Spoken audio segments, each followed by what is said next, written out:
بسم اللہ الرحمن الرحیم۔ ایک حدیث مبارک ہے، حضرت انس رضی اللہ عنہ سے روایت ہے کہ ایک انصاری گھرانے میں ایک اونٹ تھا جس پر وہ کھیتی باڑی کے لیے پانی بھرا کرتے تھے۔ وہ ان کے قابو میں نہ رہا اور انہیں اپنی پشت استعمال کرنے یعنی پانی لانے سے روک دیا۔ انصار صحابہ حضور نبی اکرم صلی اللہ علیہ وسلم کی خدمت اقدس میں پیش ہوئے اور عرض کیا، ہمارا ایک اونٹ تھا، ہم اس سے کھیتی باڑی کے لیے پانی لانے کا کام لیتے تھے، وہ ہمارے قابو میں نہیں رہا اور اب وہ خود سے کوئی کام نہیں لینے دیتا۔ ہمارے کھیت کلیاں اور باغ پانی کی قلت کے باعث سوکھ گئے ہیں۔ حضور نبی اکرم صلی اللہ علیہ وسلم نے صحابہ کرام سے فرمایا، اٹھو۔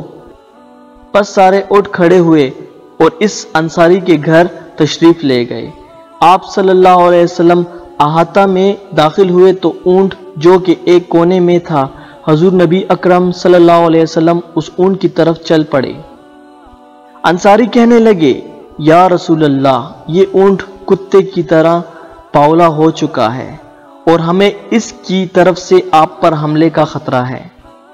حضور نبی اکرم صلی اللہ علیہ وسلم نے فرمایا، مجھے اس سے کوئی نقصان نہیں ہوگا۔ اونٹ نے جیسے ہی حضور نبی اکرم صلی اللہ علیہ وسلم کو دیکھا تو آپ صلی اللہ علیہ وسلم کی طرف بڑھا، یہاں تک کہ قریب آ کر آپ صلی اللہ علیہ وسلم کے سامنے سجدے میں گر پڑا۔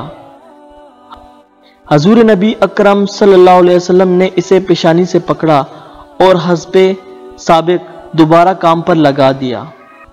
صحابہ کرام نے یہ دیکھ کر آپ صلی اللہ علیہ وسلم کی خدمت میں عرض کیا، یا رسول اللہ، یہ تو بے عقل جانور ہوتے ہوئے بھی آپ کو سجدہ کر رہا ہے اور ہم تو عقل مند ہیں، لہٰذا اس سے زیادہ حقدار ہیں کہ آپ کو سجدہ کریں۔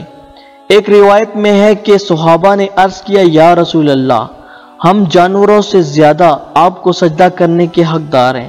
آپ صلی اللہ علیہ وآلہ وسلم نے فرمایا، کسی فرد بشر کے لیے جائز نہیں کہ وہ کسی بشر کو سجدہ کرے، اور اگر کسی بشر کا بشر کو سجدہ کرنا جائز ہوتا تو میں بیوی کو حکم دیتا کہ وہ اپنے شوہر کو اس کی قدر کی وجہ سے سجدہ کرے جو کہ اسے بیوی پر حاصل ہے۔ ہمارے چینل کو سبسکرائب کریں اور ساتھ میں بیل آئیکن پر کلک کریں اور اس کو زیادہ سے زیادہ شیئر کریں۔